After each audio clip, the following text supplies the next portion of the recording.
أعوذ بالله من الشيطان الرجيم بسم الله الرحمن الرحيم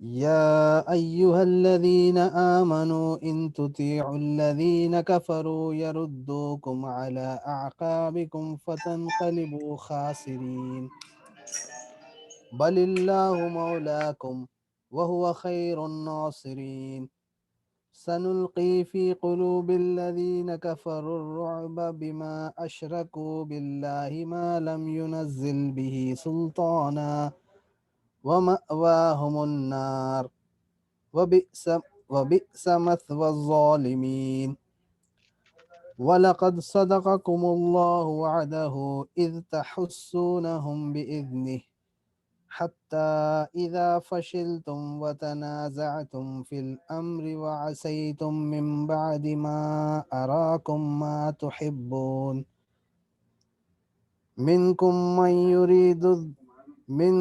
من يريد الدنيا ومنكم من يريد الآخرة ثم صرفكم عنهم ليبتليكم ولقد عفا عنكم والله ذو فضل على المؤمنين إذ تصعدون ولا تلوون على أحد والرسول يدعوكم في أخراكم فأثابكم غما بغم لكي لا تحزنوا على ما فاتكم ولا ما أصابكم والله خبير بما تعملون ثم أنزل عليكم من بعد الغم أمنة نعاسا يغشى طائفة منكم وطائفة قد أهمتهم أنفسهم يظنون بالله غير الحق ظن الجاهلية يقولون هل لنا من الأمر من شيء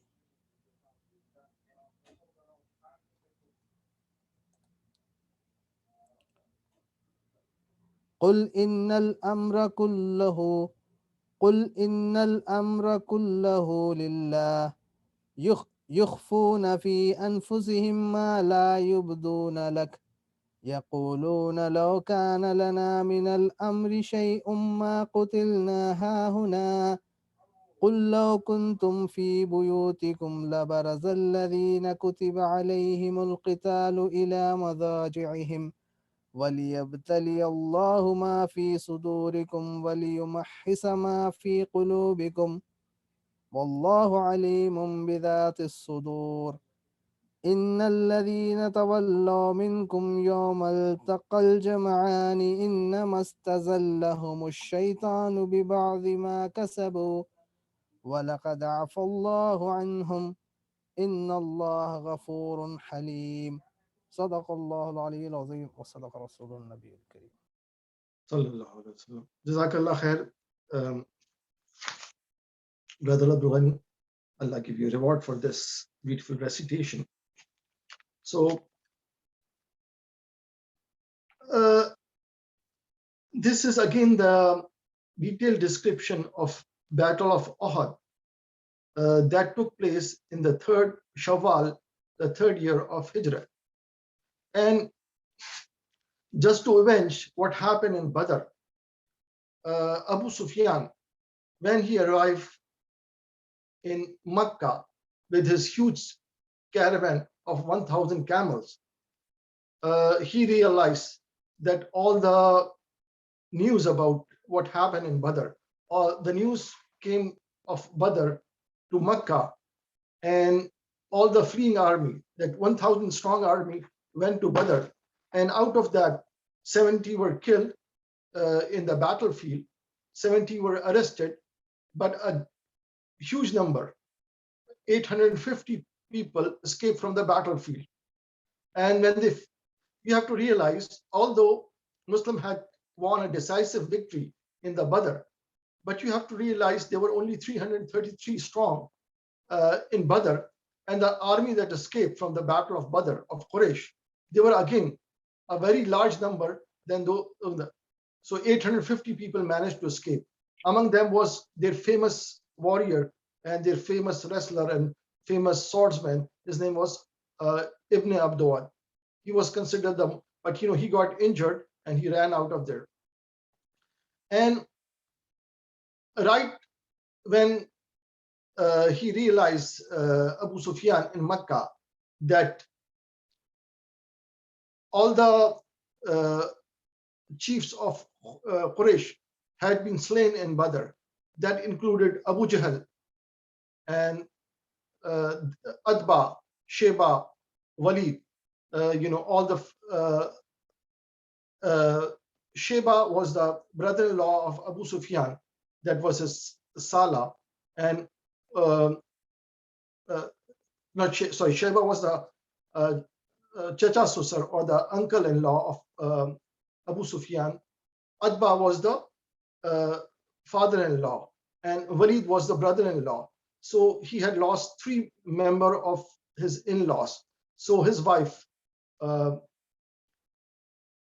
she was very furious at that. Hind, she wanted to avenge that. So she always pushed. So the trade caravan he brought from Syria to Mecca, that was a huge caravan, 1,000 strong caravan. And this was possible because they had looted all the wealth of those Muslims who had migrated to Medina from Mecca, and they left behind their properties. So all the Quraysh, they seized their properties. But what follows after Badr? There are incidents that happen, and so we will discuss a little bit before we discuss what happened in the Battle of Uhud. So Quraysh, they were not expecting Muslims to defeat that large army of Quraysh, 1,000 strong. But after that, all the Arabia realized that Islam is a new force to reckon with. This is the new emerging force that had defeated the most respected and most powerful tribe of Arabia, which was Quraysh. So different tribes or the different group of people reacted different. And there was one person, his name was Ka'b bin Ashraf. Ka'b bin Ashraf was actually a Jew, and he was not right in the middle of Medina, because there were 3 tribes, Banu Qaynuqa, Banu Nazir, and Banu Qariza, that were living right in Medina. But Ka'b bin Ashraf, the mother was from the Banu Nazir, but he himself was not from any major tribe. He was considered, he had all the virtues that would make him respectable. First of all, he was a very handsome man. Like, he was a very good looking and very, handsome person. Second thing, he was an excellent poet. His poetry was famous all over Arabia. And third thing was that he was extremely wealthy. He used to do the money lending business. So when the defeat of Quraysh reached him, so although he was from Ahl Kitab, a Jew, but he sided and sympathized with Quraysh. Actually, what he did, first he was stunned that Muslim army of only 313 had defeated a large army of Quraysh. So when he asked that how can it happen, but when he confirmed that it did happen, so what he did, that he traveled all the way to Mecca. And in those days, Mecca, a leisurely ride from Medina to Mecca was about 14 days. So he traveled on his horse, and then he went there, and he met all the elders of Quraysh, especially Abu Sufyan, and he sympathized. And he was an excellent poet, so he wrote Marsiya, or the poetry in which he grieved all the people, all the elders, all the chiefs who had died in the Battle of Badr. And since he was a good poet, he started writing all those poetry, grieving the dead of Badr. And when the Quraysh asked him, would you rather, side with us, or would you side with Muslims? So he said that, I would rather side with you. And then he went back to his suburb castle. He had his own castle, and he started a propaganda warfare against Muslims. So Quraysh, they had hired two of the poets, and one of the poet was actually the one that was released by Nabi Sallallahu Alaihi Wasallam. He was a famous poet. I could not recall the name of that, but he was captured in Battle of Badr. And Nabi he had some children, and he was not so rich. So Nabi Sallallahu Alaihi Wasallam, without taking any ransom, he freed him. So Ka'b bin Ashraf and the two poets that he had promised that he will never lament Islam or Nabi Sallallahu Alaihi Wasallam. He used to do poetry. At that time, that was equivalent of propaganda or the media in that. So he used to do that. But Nabi Sallallahu Alaihi Wasallam, with his immense generosity, forgave that poet and let him go without any ransom. But he came back. He had promised that he will never write any poetry against Islam or Nabi Sallallahu Alaihi Wasallam. But he broke his promise, and he approached Abu Sufyan that all my services are there. And Ka'b bin Ashraf, he was right in the suburb of Medina, so he did that. So he started even writing vulgar poetry against Muslim women, and that was too much. So when Nabi Sallallahu Alaihi Wasallam first tolerated that, then he asked Nabi Sallallahu Alaihi Wasallam, who will take care of Ka'b bin Ashraf. So there was one Sahabi, Ansari Sahabi named Muhammed. He said that I will take care of him. So he went with his friends, and Ka'b bin Ashraf knew him very well. So he said that I want to borrow some money. Muhammad, the Ansari Sahabi, went to Ka'b bin Ashraf and said that I want to borrow some money. So Ka'b asked for some collateral that you have to give me. So say that okay, I do not have anything to lend you, or leave anything as a So Ka'b bin Ashraf said that why don't you mortgage your women or children? So he says that, then you are the most handsome man in Arabia. How can somebody trust you with our women and that? So he says, okay, then I will bring my weapons. You can keep my weapons and then lend me some money. So Ka'b bin Ashraf agreed to that. So when Muhammad Ansari, when he went with his weapons, and he approached Ka'b bin Ashraf castle at the late night, so he called him, and when he realized somebody had come, so he came down, and the weapons, he had said that I will come as a collateral for you. With the same sword, he killed Ka'b bin Ashraf. So Ka'b bin Ashraf, who was the threat to Islam right outside of Medina, that was that. So this is something I'm telling you, some developments that happened after Battle of Badr. Another incident happened. As I said, there are three tribes living right within Medina, and one of them was Banu Qaynuqa. Banu Qaynuqa, by trade, they were metal workers, jewelry workers, and they were extremely rich. And not only they were extremely rich, they had a lot of weapons, because they can design their own weapons, and they can make their own weapons. So they, again, just like Ka'b bin Ashraf, he had a negative impact of the Battle of Badr. Like, he became jealous of them. Same thing happened with Banu Qaynuqa.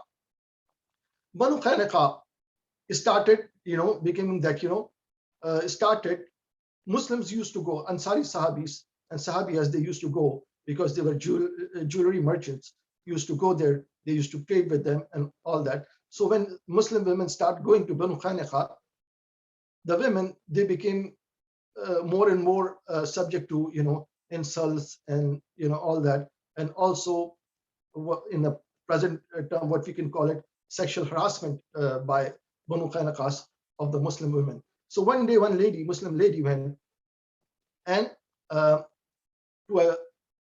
the bazaar of Banu Qaynuqa, and she was, assaulted. And one Sahabi, when she asked for help, and when Muslim Sahabi, Ansari Sahabi, realized that one of her sister tribeman sister had been assaulted. So he took out his sword and killed one of the person from Banu Qaynuqa. So, but he again, Banu Qaynuqa, they gather and kill him. So when this reached, Nabi Muhammad already knew that they were plotting against Muslims. So Nabi Muhammad went and said that, you have to correct your ways, and demanded, like, do not do those things, the sexual harassment of Muslim women, or, the general harassment of Muslim people. So the elders from Banu Qaynuqa, they say that, do not be, Ma'azallah, they insulted Nabi Muhammad, say that, you do not be too proud by defeating the Quraysh. They did not know the art of war. That's why they got defeated in Badr. But if you ever fight us, we'll show what real war looks like.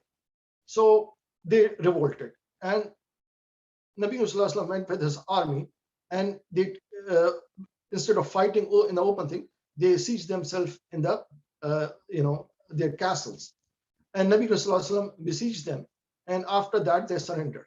So the chief of hypocrites, his name was Abdullah bin Ubay. He was from the Banu Khazraj tribe, and he was poised to become the king of Medina. But when Nabi Muhammad moved to Medina, his ambition to become king of Medina got failed.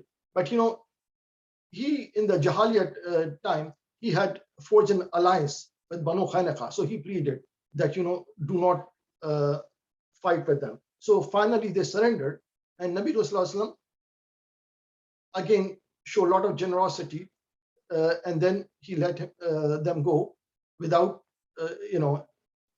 by leaving behind some of their stuff, and they were allowed to take some of the stuff. So these are the incidents that happened after the Badr. But Quraysh, whose main source of income was trade, that got compromised. And what they did, they tried to find the alternate route because they were in the focal point, like their pipeline was between Yemen and Syria. So if you are traveling from Yemen, the first stop going northward would be Mecca, and after 325 kilometers, it was Medina.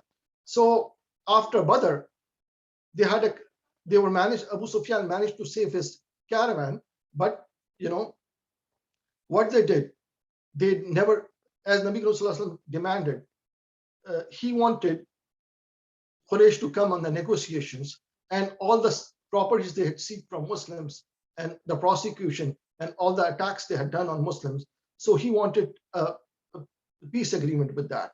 But Quraysh was still, reluctant to do that. Instead of that, they tried to find an alternate trade route through Iraq. And just before the Battle of Uhud, what they did, they were taking an alternate route, first going to Iraq and then go to Syria. And Nabi Muhammad and the scouts, they found out what was going on, and because Quraysh had done that, they had barred Muslims for the pilgrimage of Khane Kaaba. In turn, as Ansari Sahabis said that, we'll not let you trade through Medina. And it was like a economic blockade. So this alternate route, they tried to find it. So Zayd bin Harisa, the adopted son of Nabi Muhammad, Nabi Muhammad sent him with 100 strong army. So what they did, they raided this caravan and stopped the trade. And so this is why Quraysh attempt to find an alternate route to Syria again failed. Now, this was the last successful raid before the Battle of Uhud.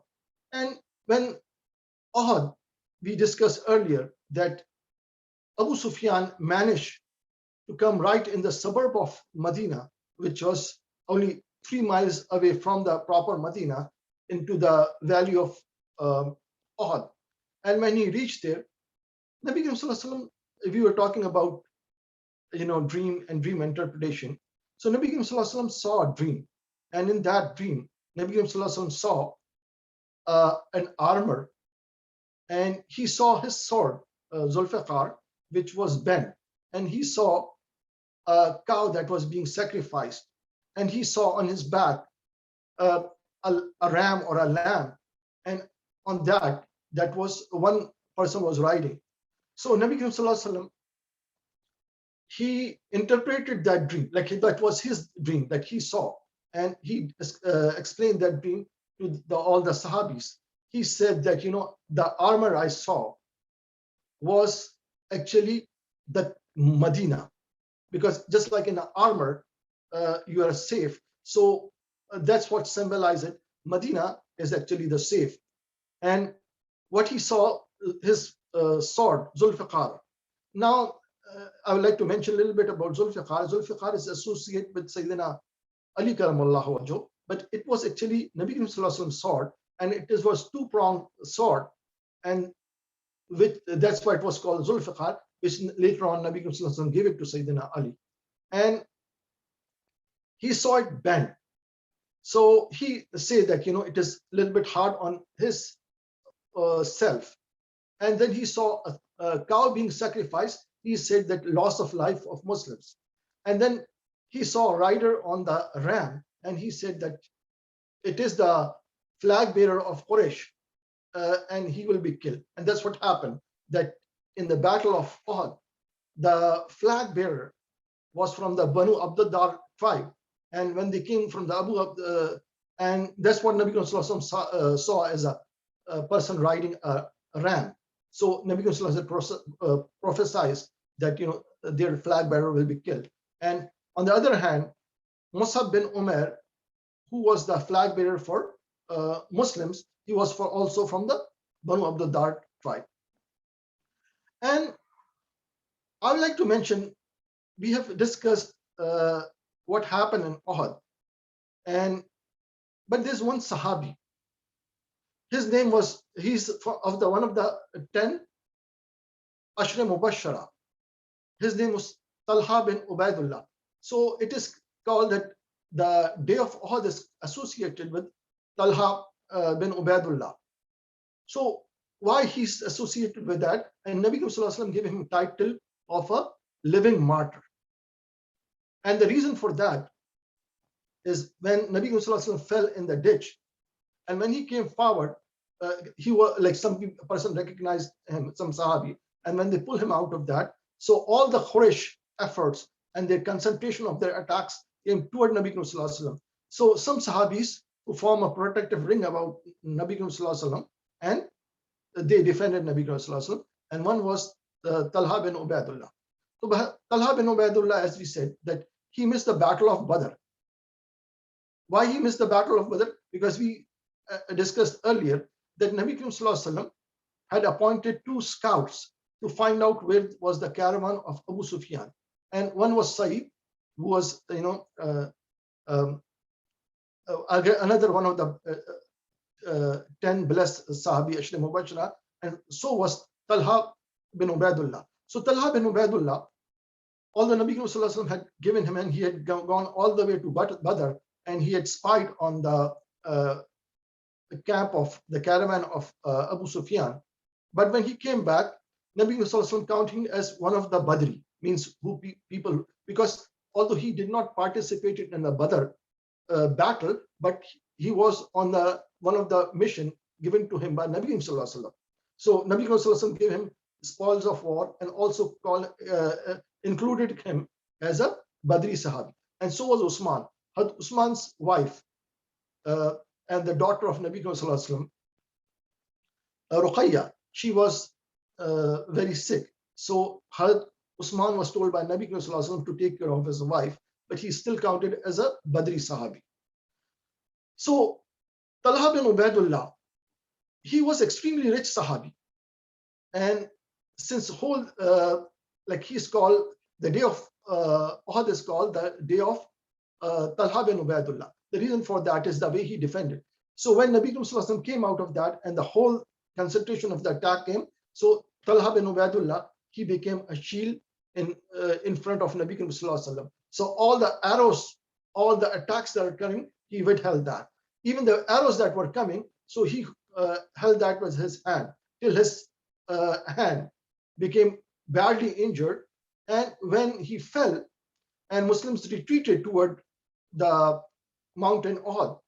So later on, when people came to retrieve Talha bin Ubaidullah, people saw 75 wounds on him. And the way he survived this attack, it was a miracle. And Nabi Sallallahu Alaihi Wasallam said, like a person who took all the arrows, who took all the sword and all those, lances on him. But, when he fell, he had 75 wounds and he was still alive. And Nabi Sallallahu Alaihi Wasallam said that he is a living shaheed. And he did not. So we would like to discuss a little bit Hazrat Talha bin Ubaidullah. Talha bin Ubaidullah basically was one of the first 8 Sahabis who converted to Islam. He was only 18 years old when he accepted Islam. Although he was 18 years old, but he was extremely rich. Even at the age 18, like just being the teenager, he had made a name for himself as a trader. And one of the trade journey, when Nabi Sallallahu Alaihi Wasallam openly presented Islam, when he addressed the people from the Mount Safa, Talha bin Ubaidullah was on a trade mission to Syria. And in Syria, one of the Christian monk asked him, has Ahmed arrived in Makkah? When he realized that he's from Makkah, has Ahmed arrived? So he had never heard the word Ahmed. So he did not realize what this priest is asking. So he says, who's Ahmed? So the priest said that Ahmed will be from your nation and he's the last of the prophet and he will be from your city and he will migrate to a city which is covered with area which is covered with date palms. Of course, he was mentioning about Medina. So when Talha bin Ubaidullah went back to Makkah, that's when he realized that Nabi Karim Sallallahu Alaihi Wasallam has declared his prophethood to the general people. And Talha bin Ubaidullah was actually the son-in-law of Hazrat Abu Bakr Siddiq, and he was from the same tribe. So 2 people from the Banu Taym tribe, Hazrat Abu Bakr Siddiq and Talha bin Ubaidullah, they had made their name as a businessman and they became extremely rich. Hazrat Abu Bakr Siddiq was he was a cloth merchant, and so was Talha bin Ubaidullah, who was also his son-in-law. So when he realized, he had already heard what had happened, the questions about priest, but instead, all the Christian people, they know the name Ahmed rather than Muhammad Sallallahu Alaihi Wasallam, because so he had asked, has Ahmed arrived? So Nabi Sallallahu Alaihi Wasallam have explained his 2 names, that he said that in this world I'm Muhammad and in the hereafter I'm Ahmed.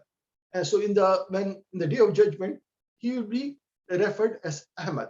Ahmed means like both Muhammad and Ahmed, they have the same root. Muhammad means the one who's praised a lot, like his praises are often, and Ahmed is highly praised. So that's what Nabi Sallallahu Alaihi Wasallam. So when Talha bin Ubaidullah realized, so he right away he went to Nabi Sallallahu Alaihi Wasallam and accepted Islam.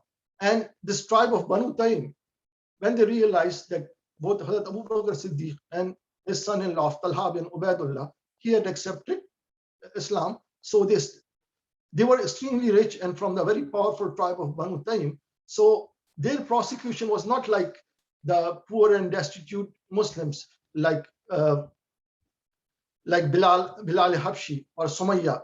They were the slaves or the mullahs or the servants, and but they were from the rich family, so their prosecution was sort of behind the closed door. But one of the person, none other than the brother-in-law of Nabi Sallallahu Alaihi Wasallam. Brother-in-law means the person was Nawfal bin Khuwailid, the brother of Bibi Khadijatul Kubra. Nabi Sallallahu used to call him the Shaitan of Quraysh, because although he was the brother-in-law of Nabi Sallallahu, but he was like Abu Lahab, the uncle of Nabi Sallallahu. He was a very fierce enemy of Islam, and he would, since he was from the Banu Taym, he would tie up both father-in-law and son-in-law. That means Talha bin Ubaidullah and Abu Bakr Siddiq, and whipped him and lash him. And that's why Nabi Sallallahu even for his prosecution, Nabi Sallallahu called Nofil bin Quwailat the Shaitan of Quraysh. So as I said, he did injured himself in the Uhud, but it is the miracle of Allah subhanahu wa ta'ala that Allah saved him, but he revived, he completely recovered, and he became what Nabi Sallallahu, that he was given the title of a shaheed, but a living shaheed, because although his hand was affected, his whole body was affected, but miraculously he recovered. Another Sahabi, he was named Qatada. Qatada, when he tried to defend Nabi Sallallahu by becoming shield, one of the arrow came and totally destroyed one of his eyes. So Nabi, when he painfully looked at Nabi Sallallahu, Nabi Sallallahu saliva had healing in it. So Nabi Sallallahu put his saliva on the eye of Qatada, so his eyes totally recovered. And this was the something we discussed, that that Muslims retreat toward the mountain and they climb on that, and the conversation that so Nabi Sallallahu loved the mountain of Ahad dearly. He said, this is a mountain that we love, and it is a mountain that loves us. And he declared Ahad mountain as one of the mountains of Jannah. So there are many barakats of the Ahad mountain itself, and it is the sunnah of Nabi Sallallahu to go visit the martyrs in the Ahad. Nabi Sallallahu used to go and visit all the martyrs in the Ahad. That included his uncle Hazrat Hamza, and Nabi Sallallahu, he himself was a very steadfast and patient person, a sabr person. But we see that when his beloved uncle Hazrat Hamza fell, he was overwhelmed with the grief. And as I said, that this is the day he wept and grief on the his uncle. And on the tragedy of that was Abu Sufyan and his wife. What they did, they mutilated all the Sahabis who had fell. They had cut off their noses and their ears to further humiliate the bodies of that. But this was something. And Hinda, the wife of Abu Sufyan, went further. She even cut open Hazrat Hamza's body and tried to eat the liver of Hazrat Hamza, but could not swallow the liver. So she had to spit it out. So such was their treatment of the dead bodies. They did not show any respect at all, and they buried the bodies of all that. And as I said, this is a record that Nabi Sallallahu Alaihi Wasallam was so much overwhelmed by the grief of his uncle's death that there were 70 Sahabas that met the martyrdom in the Uhud, and Nabi Sallallahu Alaihi Wasallam recited Namaz-e-Janaza, or the funeral prayers, 70 times on Hazrat Hamza. He refused. People tried to lift up his body and try to take for the burial, but he said, no, keep it. So 70 times. So he recited the surah, Namaz-e-Janaza 70 times, every time a body comes, or the individual ones, but on 70 times also Namaz-e-Janaza was led on Hazrat Hamza as well. So we will receive and try to understand some of the A'udhu billahi minash shaitanir rajim. Ya ayyuhallazina amanu in tuti'ul lazina kafaru yuruddukum ala aqabihim fatanqalibu qasirin. And Nabi Sallallahu Alaihi Wasallam and his Sahabas are being consoled that what happens. There were three groups of Muslims in the Uhud. One was that their iman was not too strong, because as I said, Nabi Karim Sallallahu Alaihi Wasallam wanted to fight the Quraysh and their allied army from within Medina.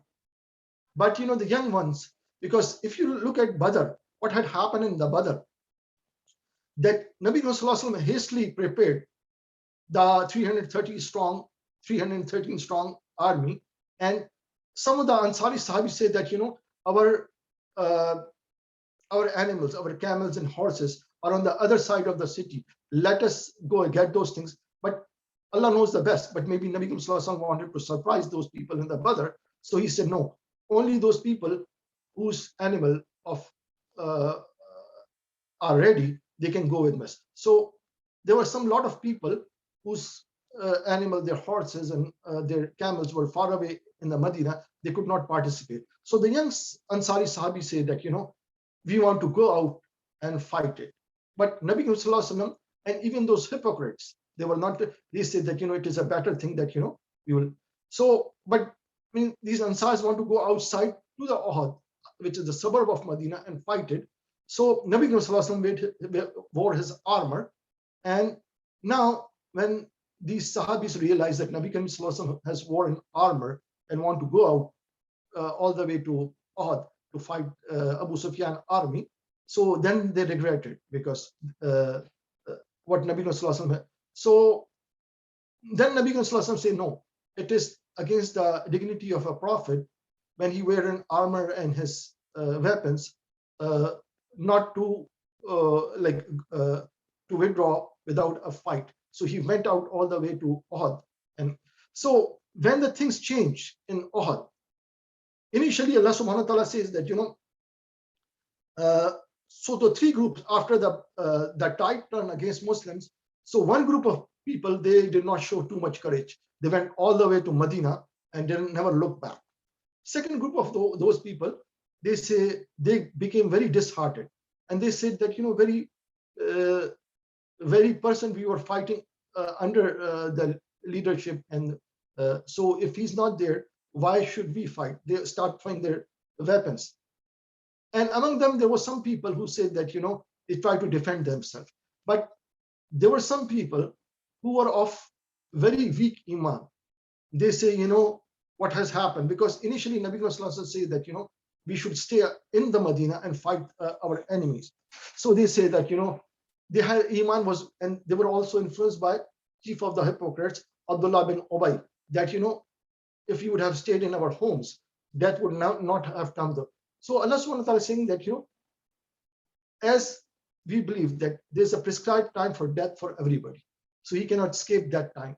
Sayyidina Ali Raziyallahu ta'ala says that, death protects you. The way he says it, there's a prescribed time for death. It cannot come before that.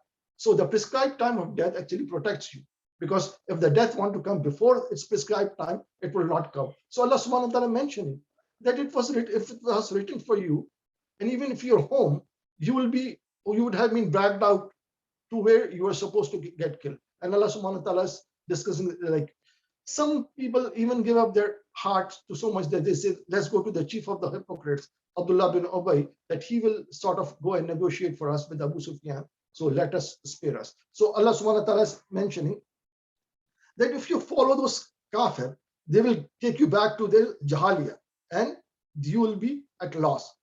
So Allah subhanahu wa ta'ala, Balillahi mawlakum wa huwa khairun nasirin. Rather, your Lord is Allah subhanahu wa ta'ala, and he's the best of the helper. So do not count on chief of hypocrites, do not count on that. Allah is yours, because you're fighting, and the very reason that سَنُلْقِي فِي قُلُوبِ الَّذِينَ كَفَرُوا الرُّعْبَ بِمَا أَشْرَكُوا بِاللَّهِ مَا لَمْ يُنَزِّلْ بِهِ سُلْطَانًا. And very soon Allah will cast majesty or terror in their heart, because these kuffar, they ascribe partners to Allah subhanahu wa ta'ala without without any proof of that, because none of those all the shirk that came into all the religions, because basically Quraysh, they were the descendants of Hazrat Ismail alayhi salam and Ibrahim alayhi salam. Ibrahim alayhi salam title was Butshukan, or means the idol breaker. So he did not, it was much later, al-Hami, who started idol worshipping. So Allah subhanahu wa ta'ala is mentioning that all the few in the number. And same thing had happened in Badr and Uhud. Allah subhanahu wa ta'ala had cast a terror in the heart of the infidels of Muslims. So that's why in both cases, 1/3 of the army was able to defeat an army which was 3 times stronger than them. And Allah subhanahu wa ta'ala is saying this has happened in this dunya. And وَمَأْوَاهُمُ النَّارِ, and their abode will be the hellfire. And this is the very bad place abode, and this is for the wrongdoers. And Allah subhanahu wa ta'ala in the next, وَلَقَدْ صَدَقَكُمُ اللَّهُ وَعْدَهُ إِسْتُحَسُّونَهُمْ. So Allah had fulfilled His promise. Allah had promised a victory, because when you fight under the command of Nabi Sallallahu Alaihi Wasallam, so he's the best of the strategists and best of the commander. So Allah subhanahu wa ta'ala had promised a victory for, and He did fulfill. A 1/3, 1,000 strong army was able to kill that. And this word, tuhassunahum, you were killing them. In Urdu, we use the word tehas nehas kar diya. Tehas means to slay somebody or to kill somebody. Bi'izni, with a permission for hatta iza fashaltum, until you show the cowardness or the lack of courage. And tanazatum fil amri asitum min badi, until you show. And what had happened, the turning point was when Muslims started looting the spoils of war, and Nabi Sallallahu Alaihi Wasallam had appointed 50 archers on the passage that was guarding the rear of the Muslim army, and that was under the command of Abdullah bin Jubair. So he stood, and we cannot say that they disobeyed the command, because when they saw the spoils of war, so about 40 of them, they went to loot it. And when Abdullah bin Jubair said that, what Nabi Sallallahu Alaihi Wasallam said, not to leave this post. So they interpreted wrongly, because seeing all the spoils of war, they said that, the command was only till the battle was waging. Now we have won the war and battle, and you can see the, everybody escaping from the battlefield. So they did, and that's how it turned when Khalid bin Walid attacked. And Tanazatum means they started arguing. Some people say, no, we cannot leave our post. And some people say that, no, the battle is over. Let's go and collect what is destined for us. And Asitum, and you rather disobeyed, because command was clear and simple. And because do not leave that path. In Badi ma arakum, in what Allah showed, which tuhibbun, what you love. And among them, there were two groups of people. One group that stayed with Abdullah bin Jubair, they said that this is the command of Allah, we will not move from this post. And another of them, they saw the spoil of war.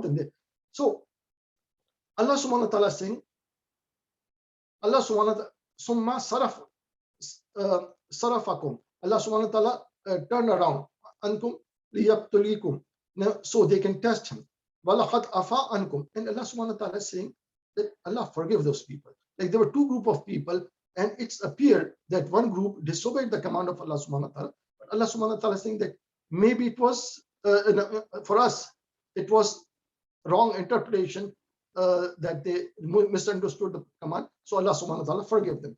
Wallahu zu fadlin ala al-mu'minin. Allah is the most merciful to, bountiful to the mu'minin. And is tus'iduna, and when you were running, and you are not even looking back at your, a group of people, when the tide was turned, so one group of people, there were three groups of people, one group of people stood their ground, and they fought alongside with Nabi Sallallahu Alaihi Wasallam. But one say that, disheartened, they, Mazallah, thought that Nabi Sallallahu Alaihi Wasallam had been martyred in this, because of Musab bin Umar, who had a lot of resemblance with Nabi Sallallahu Alaihi Wasallam. When they saw his body, they thought Nabi Sallallahu Alaihi Wasallam has met his martyrdom. And tus'iduna wala talwuna ala ahadin wa rasul yad'u fi uqrakum. And Nabi Sallallahu Alaihi Wasallam was calling you from behind you.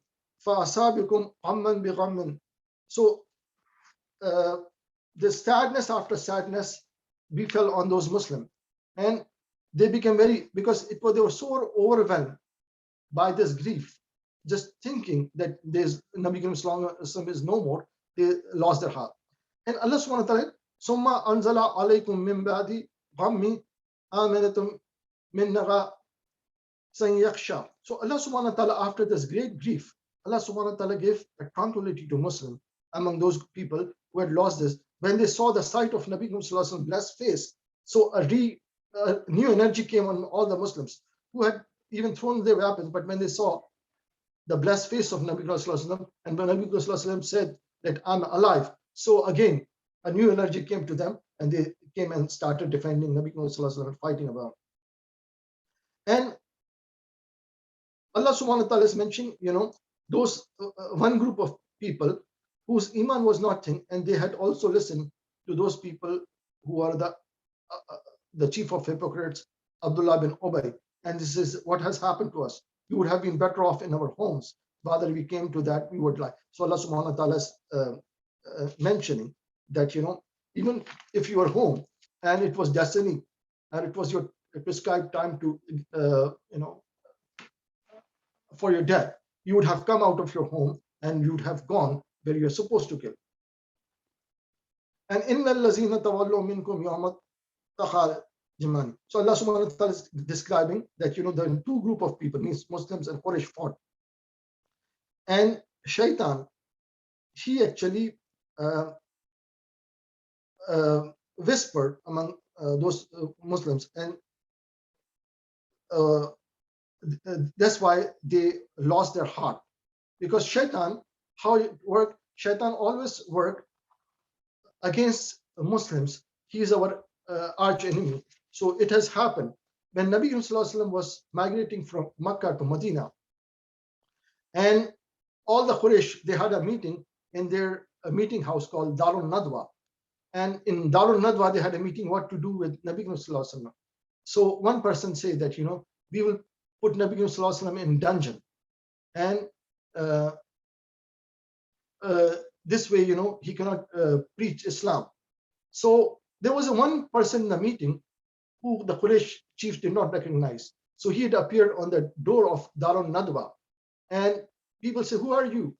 All the chief, because that Darul Nadwa was reserved for the chief of Quraysh, and also for the people who are only 40 years and old. Only Abu Jahl had a privilege. He was younger, even before he was 40 years old. He was called, Abul